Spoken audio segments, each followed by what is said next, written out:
美国参议院少数党的领袖今年81岁的麦康诺，30面对镜头的时雄雄誓神，讲起的时间超过30秒。美国总统拜登表示，目前也唔知影，无清楚发生什么代志，伊的健康是安怎，也唔过会甲联络甲关心。Senator, you're up for election in 3 short years. What are your thoughts on that at this point?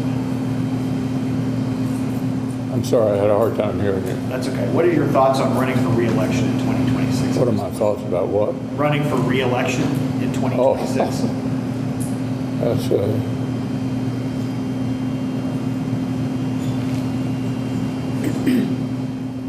Did you hear the question, Senator? Running for re-election in 2026? yes. All right, I'm sorry, you all. We're going to need a minute.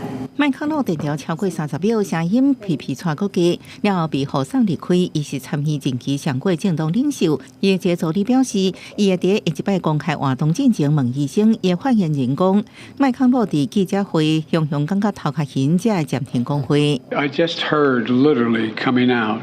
And Mitch is a friend, as you know, not a joke. We have disagreements politically, but he's a good friend. And so I'm going to try to get in touch with him later this afternoon. I don't know enough to know.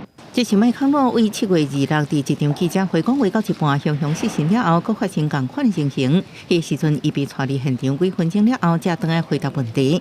早伫几个月进前，伊伫体内甲政治工作能力，拢甲以前被比伫哩。今年3月，伊把跋倒造成脑震荡甲骨头震气，了后佫至少跋倒2摆，佫向参议请假6礼拜。相关事件加深外界记录，也引起共和党甲民主党国会议员怀疑一寡年岁较大的同事。